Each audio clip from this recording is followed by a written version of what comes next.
Hey everybody, it's James Vagley here. Welcome aboard another episode of the MBA podcast. And today we've got episode 218 for you.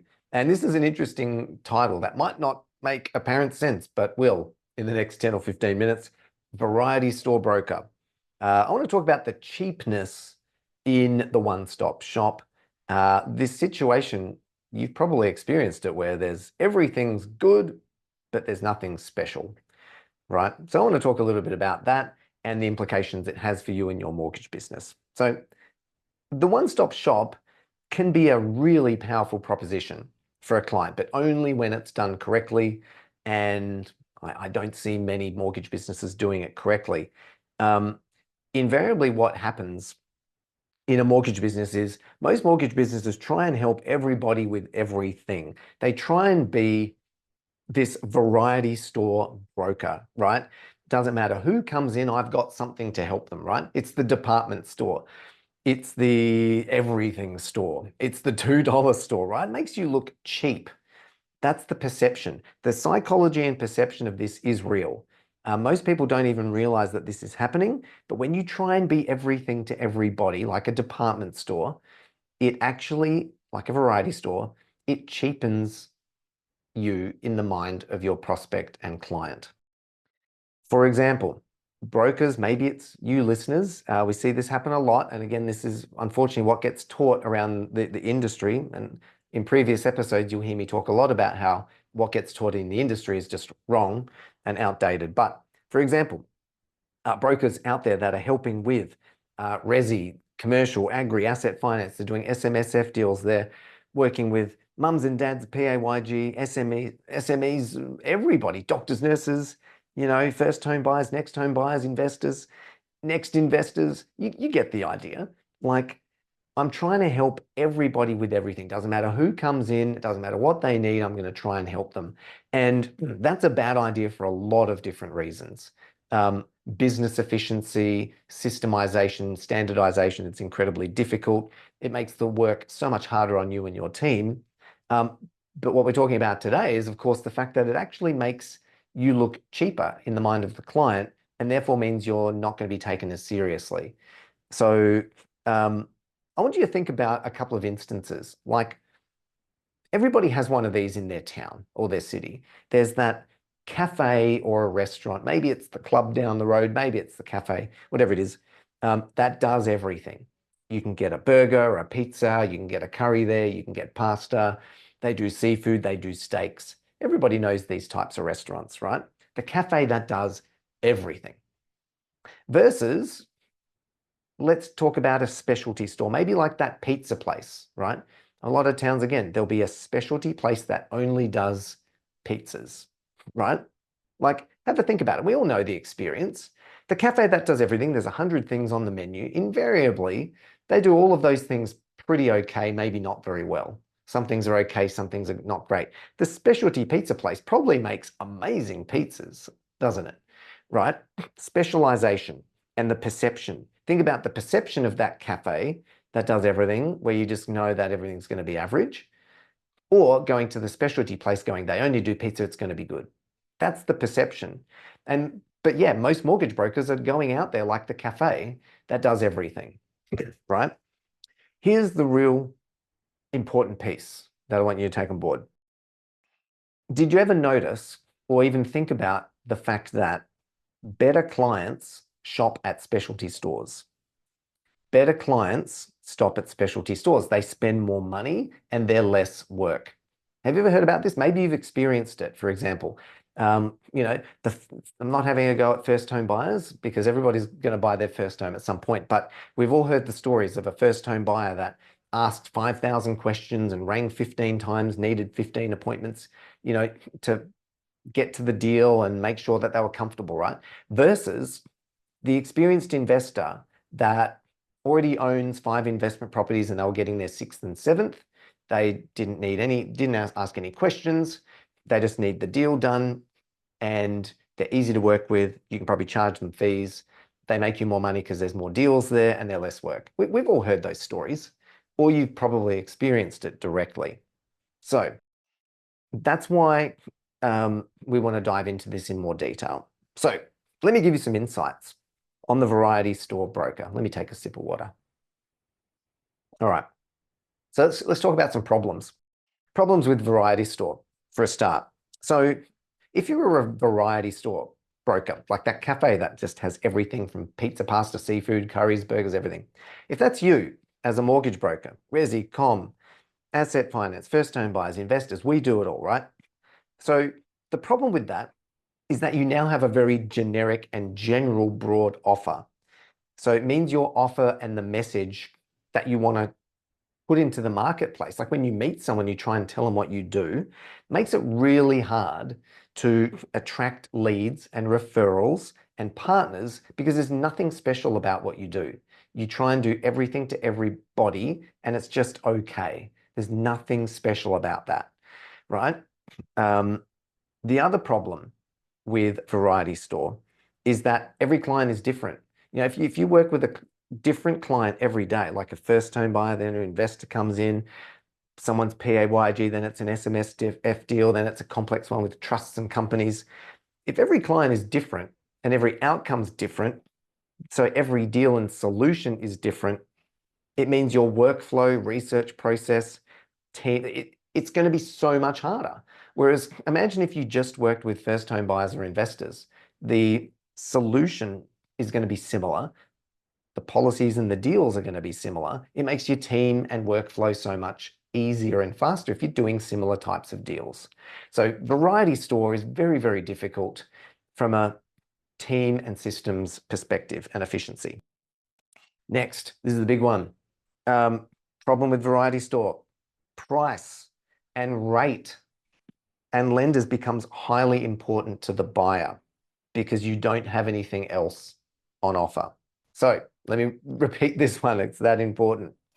If you're a help everybody with everything variety store broker, then the only thing really you have of value is the fact that you can help them with everything and I'll get you a good rate and a good deal. So price and rate becomes very, very important to that particular client because you don't have anything else of value like strategy and a specialty on offer. So it's really not a great situation to be in. Now, also, the being able to help with everything, doesn't matter who comes in the door, usually means the conversation has to start like, hi, how can I help you? Or what are you looking to do? Now, that's a really bad opening question to ask a potential client. So think about it. The cafe that has 100 things on the menu versus the pizza place that has one thing on the menu. The cafe, in terms of winning that business and the sales process, has to say, you know, what do you feel like today? Do you feel like steaks, pizza, pasta, curries, burgers, all that sort of stuff? You know, versus if you walk into a pizza place, they know you're here for pizza. So it's, can I tell you about how we make our pizzas and which type of pizza would you like? Like you don't ask what you're here for. So I know that's kind of maybe not the best analogy, but that is a big problem with variety store because when we want to win a client, we need to win a client by stepping up and understanding what their desired outcome is. And if we don't know what we can't know their outcome if we're trying to serve everybody because the outcome's going to be different. Whereas if we're only serving first home buyers, well, we know the outcome is a dream first home. And we know that a first time investor, their dream scenario is to own that first investment property, for example, and then ultimately grow wealth to retire sooner. So as opposed to sitting down with someone saying, what would you like to do? Versus here's how I'm going to help you. It's chalk and cheese when it comes to sales. Okay, next insight. Okay, if that's the problem with variety store, here's what we want to do instead. So first, understand the concept of what we call 500 clients. This is an earlier podcast. You can see it somewhere in the archives there. Essentially, you don't need to be able to help everybody, right? You don't need to be the variety store. Brokers have been led to believe that they need to help everybody with everything and diversify. That's complete nonsense. You know, you do not and should not need to help everybody. Like you only need, like if you had 500 clients, do the maths on 500 clients. It's about 500 clients and probably $500,000 in profit for you every year, right? So if you understand that concept, 500 clients, you don't need an audience of 5 million. You just need 500 clients. So you can get that in a small target market or a niche market. You do not need to be everything to everybody. So stop being a variety store. Second, just sort of trust me from my experience. So when I say it's easier to help more people by helping less, I know that for a fact. Unfortunately, most brokers still don't do it, and it keeps things really hard for them, but it's just a truth of business. Third thing is just make a decision.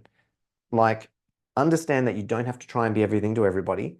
Pick a specialty and then help them.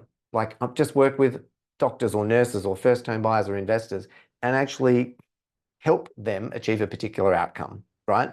Be the specialty pizza place, stop being the cafe. And then here's the most important bit. Build your business, build your marketing, your messaging, your communications, your offer, your team, your systems, your partners, everything. Build it all around trying to help one key avatar or client type achieve a particular outcome. If you do that, that's essentially the success secret of hyper-growth mortgage businesses and almost every business in any other industry. So that's what you need to do instead. Be the specialty pizza place, please. Stop being the cafe. Okay. Now, right at the start of this episode, I talked or at least mentioned the word one-stop shop. So here's how to do one-stop shop correctly, because it can work and can be an incredible solution for a mortgage business. So one-stop shop means, well, the mortgage business that also offers, say, property or accounting or financial planning. We all know the deal, right? How do we do it properly? The first step is we've got to have a core niche. It's absolute essential.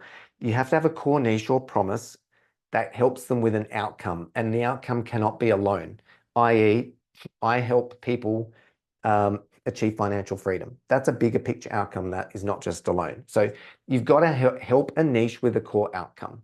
That's first. Second, you then have to sell that outcome as a whole to that client type, right? So stop selling a loan, start selling outcomes. And what we want to start doing is selling the bigger picture outcome or the meal instead of, do you want fries with that? So the way to make one-stop shop work is we don't help them with the loan and then try and sell financial planning or sell other stuff. We sell them on the picture, so the bigger picture solution, and that bigger picture solution includes mortgage broking, accounting, financial planning, etc., as part of the standard delivery process. That's how to do it properly. Also, of course, is you want to help your clients with multiple solutions to achieve the outcome. So as I said, we're selling the outcome, and then we help them with multiple products and services to achieve said outcome. The biggest reason why one-stop shops don't work is because it's fragmented in the way that that client is sold and the delivery process. They're an accounting client and maybe they get referred to planning or broking. They're a broking client, maybe they get referred to property. The ones that make this work the best is when it's completely integrated at the top level. And again, I see on one hand, in all of the businesses in Australia in the mortgage industry, one hand doing this correctly. So the key is master the delivery of one solution first, then add others. So if you want to start a one-stop shop where you end up with accounting and planning and all that sort of stuff, make sure you really nail the delivery of writing a loan first and then add the others. You know, a lot of people add financial planning and accounting when they don't really even have a proper loan writing system business yet. So make sure you nail one service first, then add the next one. But at the end of the day, we're selling the bigger picture solution. That's how to do it, at least a high level. There's a lot of nuance and detail to that. Of course, that would only be apparent when if we were to work together. So if you're super ambitious and you want to become a specialty broker, you want to build a specialized business, maybe even a one-stop shop, then knock on our door and we can talk about working together. We'll show you exactly how to do it. It's the fastest way to scale, simplicity, higher profits, happier clients, and all of those things in between. So hopefully you've enjoyed this episode. I'll have something else juicy for you next week. But until then, have yourself a fantastic week. Stay cool. And of course, go get them. Bye for now.